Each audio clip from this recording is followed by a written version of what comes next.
ইসরায়েলকে চূড়ান্ত রূপে পরাজিত করে তবেই থামবে হিজবুল্লাহ।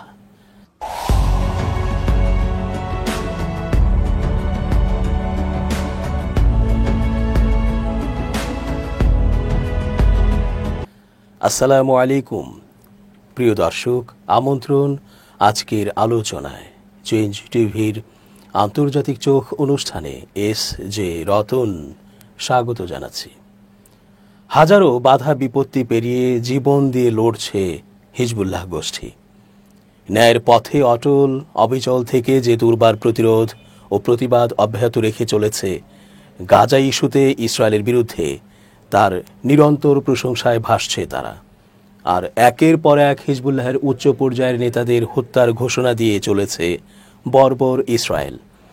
তবুও হিজবুল্লাহর মনোবল এতটুকু ভেঙে দেয়া সম্ভব নয়, বরং তারা বলছে সকল বর্বরদের সহ ইসরায়েলকে পরাজিত না করা পর্যন্ত তারা থামবে না।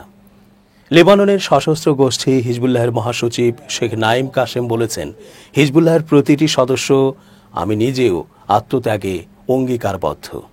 ফ্রন্ট লাইনে যারা লড়ছেন, এমনকি যারা পরিবার হারিয়েছেন, সবাই এই অঙ্গীকারের অংশ।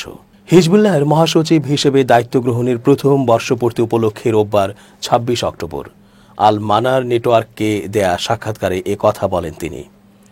শেখ নাইম কাশেম বলেন, হিজবুল্লাহ একটি কৌশলগত প্রকল্প, যা একটি সুদূর প্রসারী দৃষ্টিভঙ্গির ওপর প্রতিষ্ঠিত।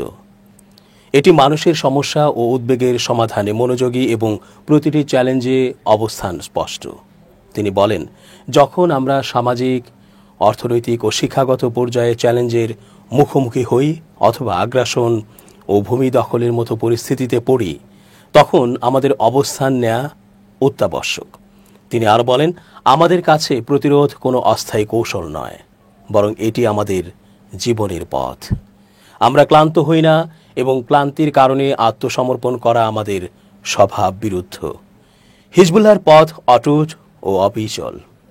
হিজবুল্লাহ মহাসচিব আরও বলেন, হিজবুল্লাহর প্রতিটি সদস্য, আমি নিজেও আত্মত্যাগে অঙ্গীকারবদ্ধ। ফ্রন্ট লাইনে যারা লড়ছেন, এমনকি যারা পরিবার হারিয়েছেন, সবাই এই অঙ্গীকারের অংশ। এর মানে হলো প্রতিটি বাধা মোকাবিলা করে আমাদের লক্ষ্য অর্জন করা।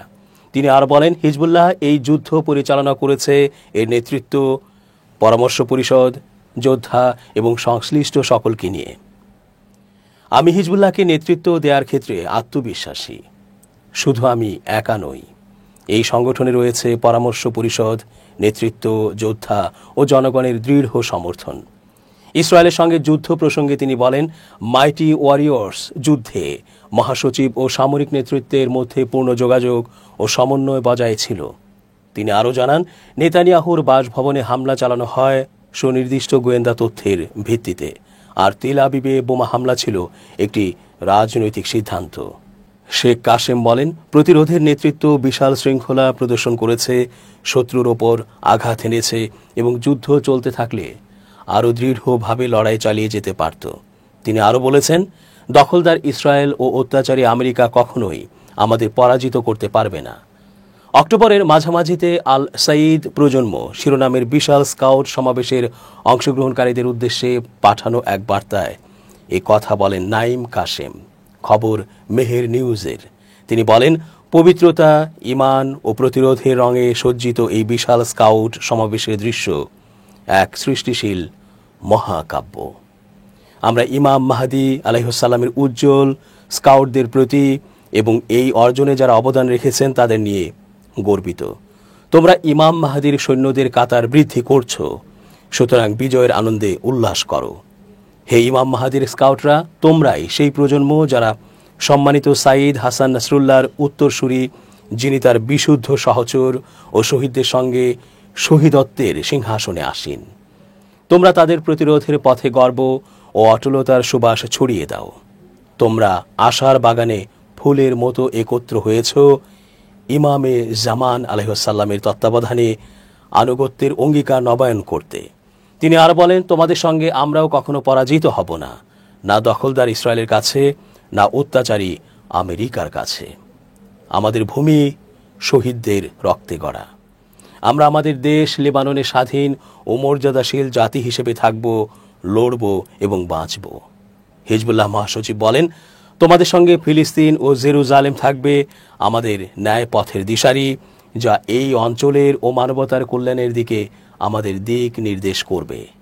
বার্তায় উপসংহারে নাইম কাসেম বলেন, তোমাদের সঙ্গে আমরা সর্বোচ্চ ত্যাগের মধ্য দিয়ে চ্যালেঞ্জ মোকাবিলা করব, আর আমাদের পতাকা থাকবে উঁচু ও অটুট ইনশাআল্লাহ। যেন একই কণ্ঠে কণ্ঠ মিলিয়েছেন ইরানি পার্লামেন্টের স্পিকার মোহাম্মদ বাকের গালিবাফ। তিনি বলেছেন, হিজবুল্লাহ এখনও বেঁচে আছে এবং তারা ক্রমে আরও শক্তিশালী হয়ে উঠছে, যদিও অমঙ্গলকাঙ্ক্ষীরা অন্য কিছু দেখাতে চায়। বৃহস্পতিবার 2 অক্টোবর লেবাননের সশস্ত্র গোষ্ঠী হিজবুল্লাহর মহাসচিব হাসান নাসরুল্লাহ ও অন্যান্য নেতাদের মৃত্যুবার্ষিকী উপলক্ষে আয়োজিত এক অনুষ্ঠানেই তিনি এ মন্তব্য করেন। গালিবাফ বলেন, ইসলামী বিপ্লবের প্রতিষ্ঠাতা ইমাম খোমেনি একসময় বলেছিলেন, পূর্ববর্তী শাহ শাসন ছিল ইসরায়েলি শাসন ও আমেরিকার হাতে নিয়ন্ত্রিত এক পুতুল সরকার, কিন্তু ইসলামী বিপ্লব সেই পরিস্থিতি বদলে দেয়। তিনি বলেন, হিজবুল্লাহ বেঁচে আছে এবং প্রতিদিনই শক্তিশালী হচ্ছে। প্রতিরোধ আন্দোলন দুর্বল হয়েছে এমনটা ভাবা ভুল। আজ ইসরায়েল, হিজবুল্লাহ ও লেবাননের প্রতিরোধ শক্তিকে ভয় পাচ্ছে। এসব আন্দোলনকে নিরস্ত্র করার প্রচেষ্টা ব্যর্থ হবে। তিনি আরও বলেন, ইসলামী দেশগুলোর মধ্যে সহযোগিতা ও সংহতি প্রতিরোধ ফ্রন্টকে শক্তিশালী করে। ইরানি স্পিকার আরও বলেন, আব্রাহাম চুক্তির মতো স্বাভাবিকীকরণ পরিকল্পনা কখনোই প্রতিরোধকে থামাতে পারেনি, ভবিষ্যতেও পারবে না। এই কথাগুলো যখন শোনা যাচ্ছিল, তখন দক্ষিণ লেবাননে ড্রোন হামলা চালিয়ে দেশটির শক্তিশালী সশস্ত্র গোষ্ঠী হিজবুল্লাহের দক্ষিণ ফ্রন্ট সদর দপ্তরের লজিস্টিক প্রধান কমান্ডার আব্বাস হাসান কারকিকে হত্যার দাবি করেছে ইসরায়েলি সেনাবাহিনী।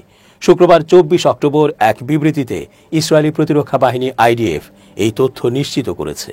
বিবৃতিতে বলা হয়েছে, শুক্রবার ভোরে দক্ষিণ লেবাননের নাবাতিহ শহরের কাছাকাছি তুল শহরে গাড়ি চালানোর সময় কারকিকে লক্ষ্যবস্তুতে পরিণত করা হয়।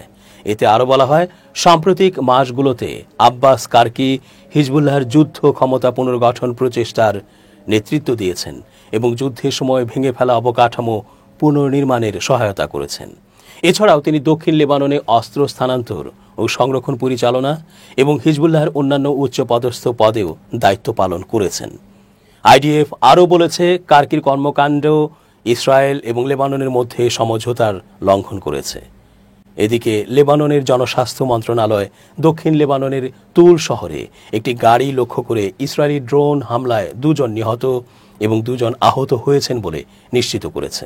তবে হামলায় হিজবুল্লাহ কমান্ডার নিহত হওয়ার ইসরায়েলের দাবির বিষয়ে কোনো মন্তব্য করেনি। প্রসঙ্গত 2023 সালের 8 অক্টোবর লেবাননে ব্যাপক আক্রমণ শুরু করে ইসরায়েল, যা 2024 সালের সেপ্টেম্বরে পূর্ণাঙ্গ যুদ্ধে রূপ নেয়।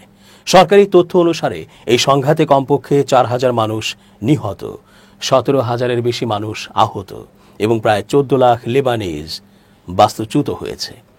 যুক্তরাষ্ট্রের মধ্যস্থতায় 2024 সালের নভেম্বরে দুপক্ষ যুদ্ধবিরতি রাজি হয়। যুদ্ধবিরতির শর্ত অনুসারে চলতি বছরের জানুয়ারির মধ্যে দক্ষিণ লেবানন থেকে ইসরায়েলি বাহিনী সম্পূর্ণরূপে প্রত্যাহার করার কথা ছিল, কিন্তু তারা এখনও পর্যন্ত কেবল আংশিকভাবে সেনা প্রত্যাহার করেছে এবং 5টি সীমান্ত চৌকিতে সামরিক উপস্থিতি বজায় রেখেছে। একই সঙ্গে দক্ষিণ লেবাননে প্রায় প্রতিদিনই আক্রমণ চালিয়ে আসছে ইসরায়েলি বাহিনী। অপরদিকে যুক্তরাষ্ট্র ইসরায়েল পাবলিক অ্যাফেয়ার্স কমিটি বা আইপেক নামের শক্তিশালী ইসরায়েলি লবি ও ইসরায়েলের কট্টরপন্থী সরকারের তীব্র সমালোচনা করেছেন। আলোচিত মার্কিন সিনেটর বার্নি স্যান্ডার্স বলেছেন, ইহুদিবাদীদের লবি বিলিয়নিয়ারদের অর্থে পরিচালিত হয়ে আমেরিকার প্রগতিশীলদের কণ্ঠরোধ করছে ও বেনিয়ামিন নেতানিয়াহুর প্রতি অন্ধ সমর্থন দিয়ে যাচ্ছে। একই সঙ্গে বিশ্ব ইহুদি লবিকে অতি ধনী অলিগার্কি হিসেবে বর্ণনা করেছেন আলোচিত এই মার্কিন সিনেটর। তার মতে এই লবি মার্কিন জনগণের স্বার্থ নষ্ট করছে।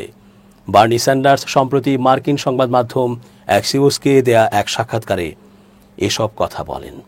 তার ভাষায়, আইপেকের বিশেষত্ব হল এটি মূলত বিলিয়নিয়ারদের এক অলিগার্কি, যারা বর্তমান অবস্থা টিকিয়ে রাখতে লড়াই করছে।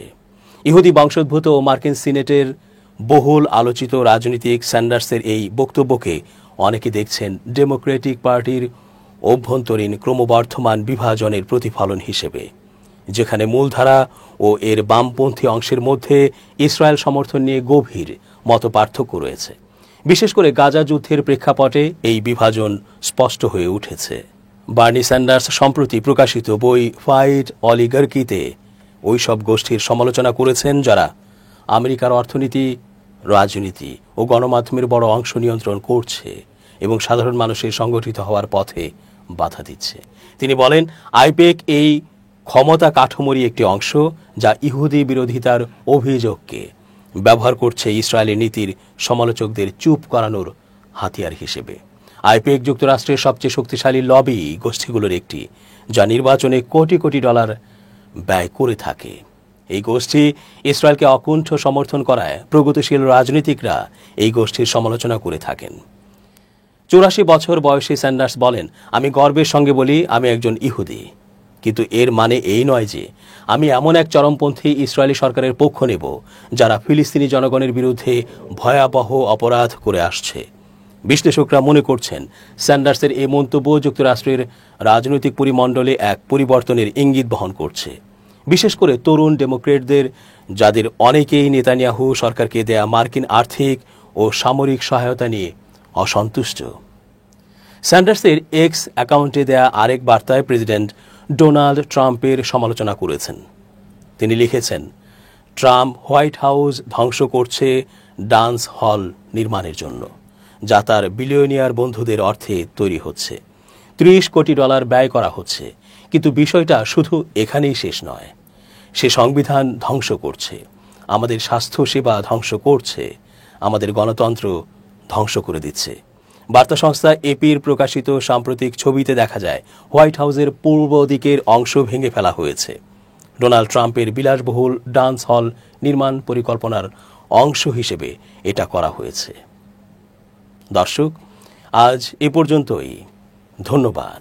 changeTV.press, এক ফোঁটা হলুদ নেই।